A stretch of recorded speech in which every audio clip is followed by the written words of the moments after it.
जय श्री कृष्णा। राधे राधे। आज मैं आपको एक पौराणिक कथा सुनाने जा रही हूँ जिसे आप ध्यान पूर्वक सुने। जीवन में 4 धाम की यात्रा क्यों जरूरी है? क्या आप जानते हैं कि असल में 4 धाम कौन कौन से होते हैं? आमतौर पर लोग बद्रीनाथ, केदारनाथ, गंगोत्री और यमुनोत्री को 4 धाम मानते हैं, लेकिन असल में यह सच नहीं है। पुराणों में वर्णित 4 धाम कौन से हैं और इन्हें भारत की 4 विभिन्न दिशाओं में क्यों स्थापित किया गया है? दोस्तों, इस वीडियो में हम आपको बताएंगे कि 4 धाम की यात्रा का क्या महत्व है, 4 धाम की यात्रा करना क्यों जरूरी होता है और 4 धाम यात्रा करने से मोक्ष की प्राप्ति कैसे होती है। कहा जाता है कि इस कथा के श्रवण मात्र से भक्तों की सभी मनोकामनाएं पूर्ण हो जाती हैं। भारतीय धर्म ग्रंथों में बद्रीनाथ, द्वारका, जगन्नाथपुरी और रामेश्वर के 4 धाम के रूप में वर्णित किया गया है। पौराणिक कथाओं के अनुसार 4 धाम की यात्रा करना बहुत शुभ माना जाता है और पौराणिक कथाओं के अनुसार भगवान विष्णु की उपस्थिति 4 धाम में 4 अलग अलग रूपों में मानी जाती है। ऐसा कहा जाता है कि रामेश्वर में भगवान विष्णु जी स्नान करते हैं, बद्रीनाथ में वे ध्यान करते हैं, जगन्नाथपुरी में वे भोग का आनंद लेते हैं और द्वारका में वे विश्राम करते हैं। तो चलिए मित्रों, रामेश्वर धाम से इस 4 धाम की यात्रा की शुरुआत करते हैं। रामेश्वर एक पवित्र तीर्थ स्थान है जो एक तमिलनाडु के रामापुर जिले में स्थित है। रामेश्वर मंदिर बंगाल की खाड़ी और अरब सागर के संगम स्थल पर स्थित है। इस मंदिर की स्थापना सीधे रामायण काल से जुड़ी हुई है। मान्यता है कि जब भगवान श्री राम जी, लक्ष्मण, हनुमान जी और समस्त वानर सेना को साथ लेकर विजय के साथ प्रस्थान कर रहे थे, तब उन्हें समुद्र तट पर शिवलिंग स्थापित कर भगवान शिव जी की उपासना की।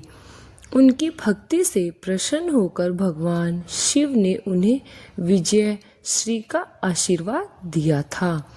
आशीर्वाद प्राप्त करने के बाद श्री राम जी ने भगवान शिव जी से अनुरोध किया कि वे जन कल्याण के लिए सदैव इस शिवलिंग में ज्योतिर्लिंग के रूप में विराजमान रहें।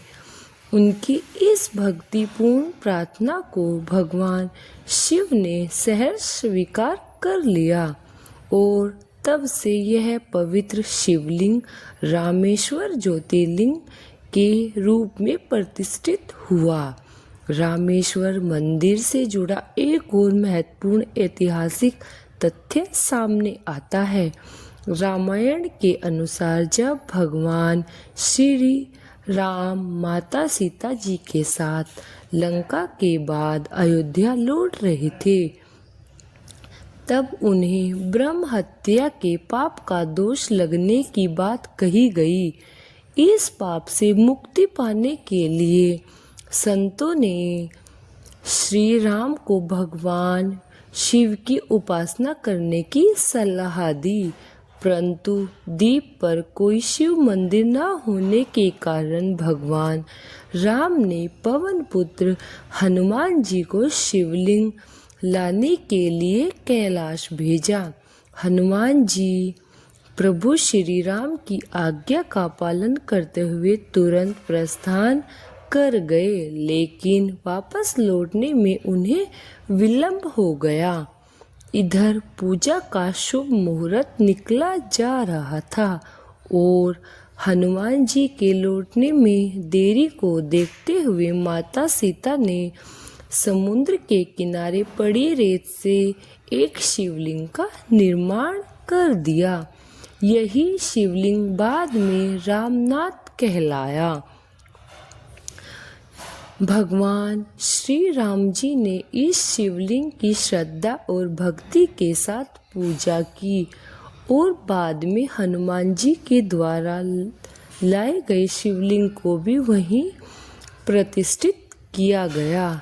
इसके अलावा रामेश्वर मंदिर ने अद्भुत स्थापना की और भव्यता के लिए प्रसिद्ध है।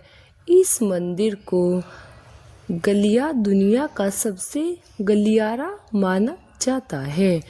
उनकी उत्कृष्ट नक्काशी और विशाल स्तंभ इसकी भव्यता को दर्शाते। मंदिर के समीप समुद्र में आज भी प्राचीन पुल के अवशेष देखे जाते हैं, जिसे आमतौर पर राम सेतु के नाम से भी जाना जाता है। यह सेतु श्री राम की उनकी वानर सेना द्वारा लंका के जाने के लिए बनाया गया था और इसे हिंदू धर्म के सबसे रहस्यमयी और ऐतिहासिक स्थलों में से एक माना जाता है। आइए अब हम जानते हैं कि 4 धामों में से पवित्र बद्रीनाथ मंदिर के बारे में।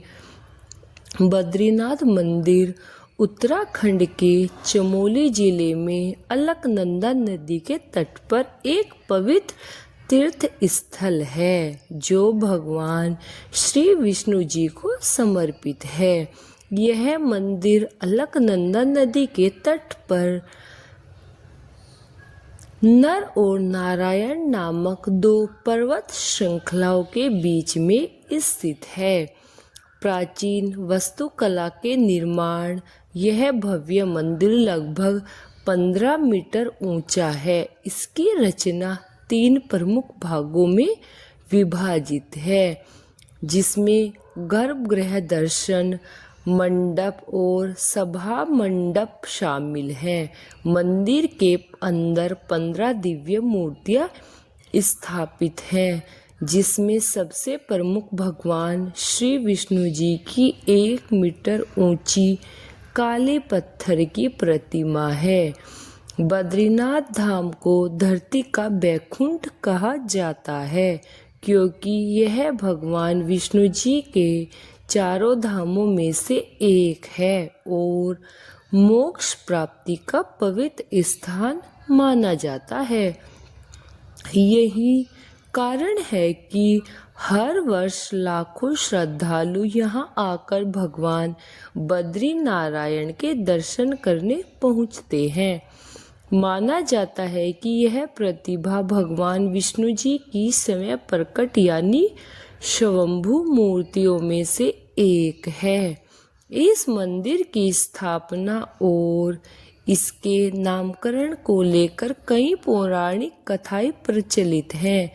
पौराणिक कथा के अनुसार बद्रीनाथ धाम पहले भगवान शिव की तपस्या स्थल था, लेकिन भगवान विष्णु जी को अपने ध्यान और योग के लिए एक उपयुक्त स्थान चाहिए था, इसलिए उन्हें एक छोटे बच्चे का रूप धारण किया और रोना शुरू कर दिया।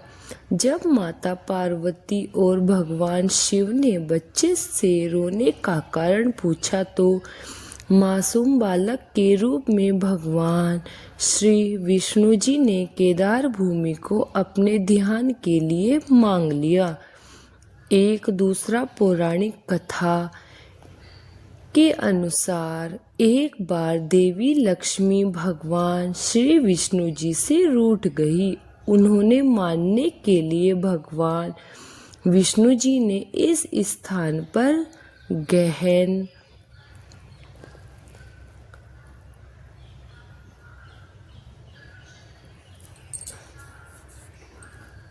तपस्या शुरू कर दी। ध्यान में लीन होने के कारण वे कठोर मौसम और प्रतिकूल परिस्थितियों से पूरी तरह अनजान थे। धर्म निभाते हुए देवी लक्ष्मी जी ने बद्री के पेड़ का रूप धारण कर लिया और अपनी शाखाओं से भगवान विष्णु जी को ढाक लिया। देवी लक्ष्मी के इस प्रेम और त्याग से प्रसन्न होकर इस स्थान को बद्रीनाथ का नाम दिया गया। बद्रीनाथ धाम को लेकर एक मान्यता यह भी है कि जो भक्त यहाँ दर्शन कर लेने आते हैं वह जीवन और मृत्यु के चक्र से मुक्त हो जाते हैं। इसके अलावा बद्रीनाथ धाम में भगवान शिव को ब्रह्म हत्या के पाप से मुक्ति मिली थी। इसी कारण इस स्थान को ब्रह्म कपाल के नाम से भी जाना जाता है। ब्रह्म कपाल एक पवित्र ऊंची शिला है जहाँ पितरों के लिए श्राद्ध तर्पण किया जाता है। मान्यता यह है कि इस स्थान पर श्रद्धालु अपने पितरों को मोक्ष की शांति की प्राप्ति हेतु होते हैं। मित्रों, अब बात करते हैं चार धामों में से एक पुरी धाम यानी जगन्नाथपुरी की। जगन्नाथपुरी मंदिर उड़ीसा राज्य के पुरी शहर में स्थित है और हिंदू धर्म के सबसे पवित्र तीर्थ स्थानों में से एक माना जाता है। जगन्नाथ शब्द का अर्थ है जगत के स्वामी। इस मंदिर के मुख्य रूप से 3 देवताओं की पूजा की जाती है। भगवान जगन्नाथ, इसके बड़े भाई बलभद्र और उनकी बहन सुभद्रा। पुरी मंदिर की सबसे प्रसिद्ध परंपरा यहाँ की रथ यात्रा है जो हर वर्ष आषाढ़ शुक्ल पक्ष की द्वितीया यानी लगभग जून जुलाई में आयोजित की जाती है। कलयुग में भगवान श्री कृष्ण राजा इंद्रघुम के नाम सपने में प्रकट हुए थे और उन्हें आदेश दिया था कि वे पुरी के समुद्र तट पर मिले एक दिव्य पेड़ से उनका विग्रह बनाए और इस मंदिर में प्रतिष्ठित करें। राजा इंद्रघुम भगवान की आज्ञा का पालन करते हुए एक कुशल बढ़ाई यानी शिल्पकार की खोज में जुट गए। इसी दौरान उन्हें एक वृद्ध ब्राह्मण मिले जिन्हें स्वयं इंद्र विग्रह को बनाने की इच्छा जताई।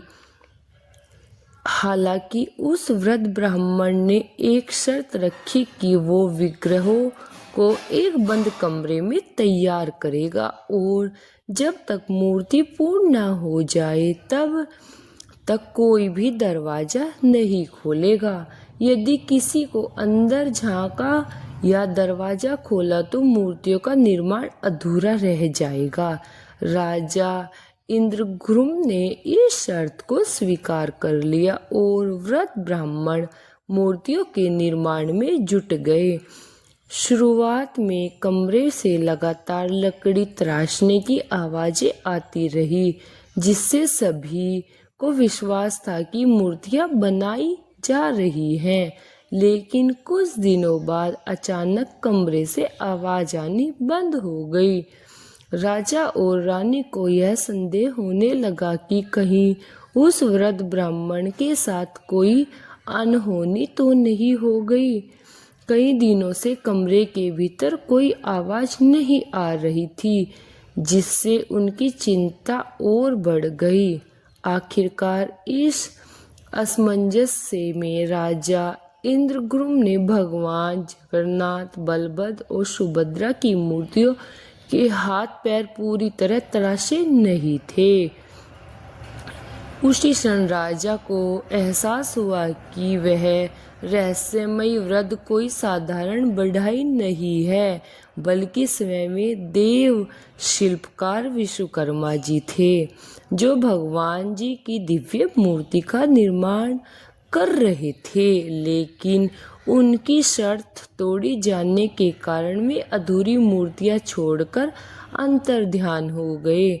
हालांकि राजा ने इसे ईश्वर की लीला माना और उन अधूरी मूर्तियों को ही इंद्र मंदिर में स्थापित कर दिया। यही कारण है कि जगन्नाथ भगवान मंदिर में अन्य मंदिरों की तरह पत्थर या धातु की मूर्तियां नहीं हैं, बल्कि विशेष प्रकार की लकड़ी से बनी मूर्तियों की पूजा की जाती है। भगवान जगन्नाथ मंदिर भगवान विष्णु जी के 8वें अवतार श्री कृष्ण को समर्पित है। वर्तमान में जो मंदिर भक्तों को दिखाई देता है उसका निर्माण 7वीं शताब्दी में हुआ था। हालांकि इतिहास में यह मंदिर 3 बार टूट चुका है। इस मंदिर से जुड़ी सबसे आश्चर्यजनक बात यह है कि मंदिर के शिखर पर लगा लाल ध्वज हमेशा हवा के विपरीत दिशा में लहराता है। वैज्ञानिक दृष्टिकोण से इसका कोई ठोस प्रमाण नहीं मिल पाया और यह भी एक रहस्य बना हुआ है। इसके अलावा मंदिर के शिखर पर स्थित सुदर्शन चक्र भी अपने आप में अद्वितीय है। पुरी में किसी स्थान से इस चक्र को देखो, यह ऐसा प्रतीत होता है कि वह सीधा हमारी ओर ही देख रहा है। इस रहस्यमयी संरचना को नीर चक्र भी कहा जाता है और यह अष्ट धातु से निर्मित है। इन अद्भुत रहस्यों और दिव्य मान्यताओं के कारण जगन्नाथपुरी को हिंदू धर्म का एक अनमोल आस्था केंद्र माना जाता है। भगवान भक्तों की श्रद्धा और भक्ति हर वर्ष लाखों की संख्या में उन्हें खींचकर लाती है। मित्रों, अब बात करते हैं 4 धामों में से एक द्वारका मंदिर की। यह भव्य मंदिर जो द्वारकापुरी में स्थित है,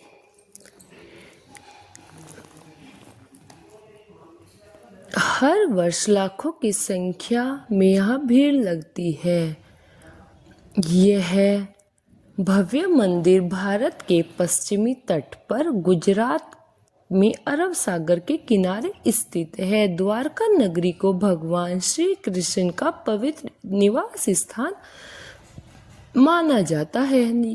यह न केवल भगवान कृष्ण के शास्त्रीय राज्य के रूप में प्रसिद्ध है, बल्कि धार्मिक मान्यताओं के अनुसार भगवान विष्णु जी ने यहाँ शंखचूड़ नामक राक्षस का वध किया था। मित्रों, आइए जानते हैं कि भगवान श्री कृष्ण को द्वारका की स्थापना क्यों करनी पड़ी। इसके पीछे एक रोचक और ऐतिहासिक कथा छिपी हुई है।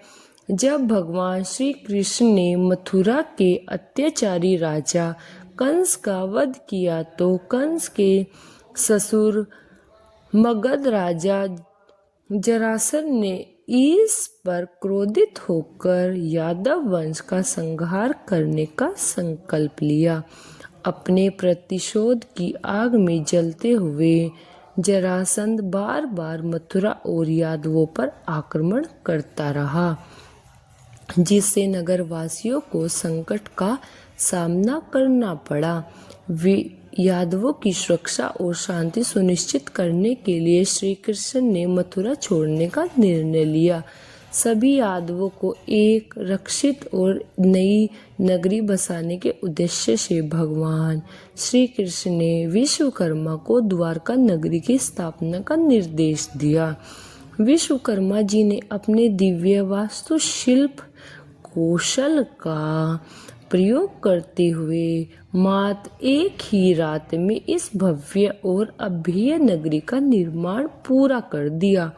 इसके बाद भगवान श्री कृष्ण अपने सभी यादव बंधुओं के साथ द्वारकापुरी को चले गए और वहां से अपना शासनकाल संभाला। उन्होंने द्वारका नगरी पूरे 36 वर्ष तक राज्य किया। जब श्री कृष्ण ने बैकुंठ प्रस्थान किया तो एक अद्भुत घटना घटी। भगवान की यह स्वर्ण नगरी स्वतः समुद्र में समा गई और अंत में सिर्फ श्री कृष्ण जी का मंदिर ही बचा रहा। कहा जाता है कि आज भी द्वारका नगरी के अवशेष समुद्र के भीतर मौजूद हैं और समय समय पर कई पुरातत्व खोज के इसके प्रमाण मिलने से दावे किए जाते हैं। हालांकि इस विषय पर अलग अलग मतभेद हैं।